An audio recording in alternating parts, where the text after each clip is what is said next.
Slavery is a taboo that many individuals prefer not to mention or think about. Although not many people are aware, slavery is an ongoing dilemma and ultimately a topic that has been dodged and avoided for many years in society. It is time to let it be heard and be acknowledged now. Modern day slavery in Madagascar, Africa, has been a massive and ignored problem. According to the Global Slavery Index, in Madagascar, the vulnerability to modern slavery is of 42.52%. It can be seen that the vast percentage of vulnerability can be harmful for the citizens, especially the children. Out of the 25 million people currently living in Madagascar, there is an estimate of 200,000 people currently living in slavery. It may not seem as much compared to the amount of people living in Madagascar, but if you try picturing a stadium filled with 250,000 people and imagining all of them being only a small fraction of modern slavery, then you will realize how big of a number it really is. Madagascar's TIP report, also known as a Trafficking in Persons report, is placed under Tier 2 watch list. Madagascar's government is trying to get better by expanding the network that protects children, but still falls behind by not meeting the lowest standards to get rid of human trafficking. The government has failed to perform procedures to be able to investigate where the trafficking happens in vulnerable places. They have also not tried to raise awareness of the human trafficking and sexual exploitation that has been going around their country. The National Office to Combat Trafficking lacked funding and did a very poor job being active leaders of anti-trafficking. On the other hand, the government has identified 117 victims and has taken care of 41 of them. They have also housed about 40 child victims and have sent home 70 national victims. They have also broadcasted anti-trafficking awareness and have put up posters to spread the news. Although they have taken care of many children, there are thousands of other innocent youths that are still struggling in the heartless acts of forced labor and sex trafficking. The vanilla trade industry in Madagascar has grown a lot, producing 80% of the vanilla sold globally. Inside the business, 20,000 children are working from ages 5 to 17. The vanilla has been crucial for many exporters and are currently selling their kilo for an estimate of $200, but the people in Madagascar only receive 0.03% of that. Apart from that, thousands of children are working in dangerous mines filled with toxic gases. They are also ruthlessly working on agriculture for over 12 hours a day. This shows how they are brutally being tortured and forced to work and only getting a handful of money for their hard work. Luckily, the SOS Children's Villages has been running an SOS Family Strengthening Program, which helps children grow in an environment filled with love and care.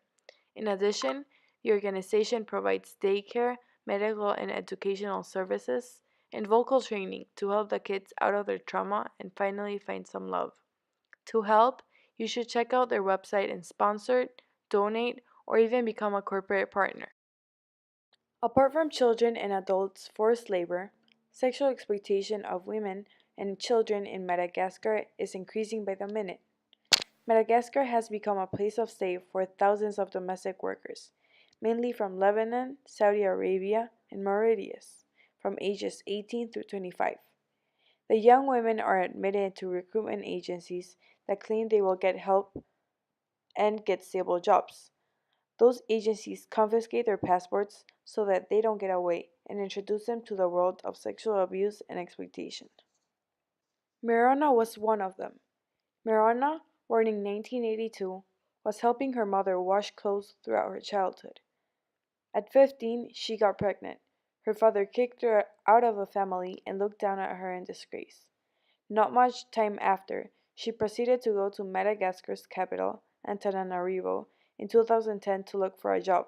A recruitment agency offered her a job in Mauritius. Miranda left her son with her mother and took off to find a new life.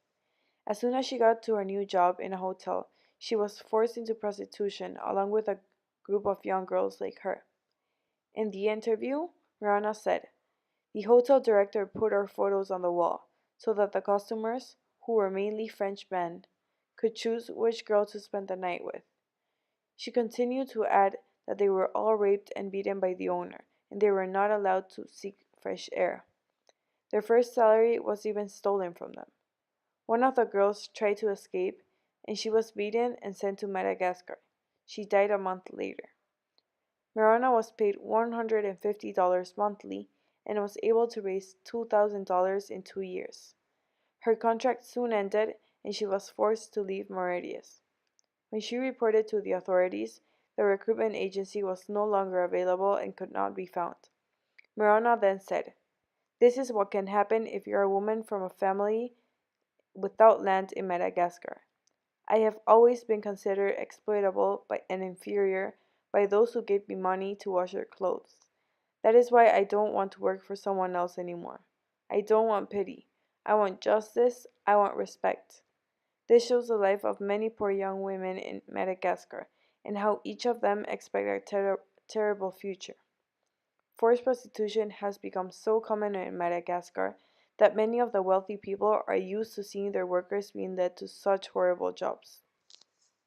If you want to be able to give a hand to these helpless women, you can fund and donate to the organization called International Labor Organization. The ILO has removed more than 1,000 children from sexual exploitation possibilities in Madagascar.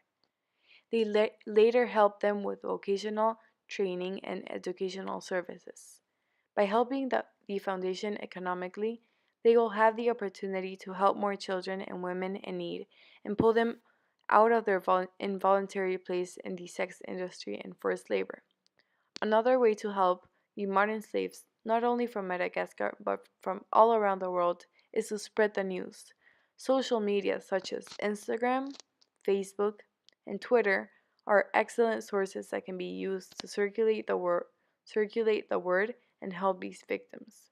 By only posting a picture or uploading a status, you are informing hundreds of people on this untalked topic.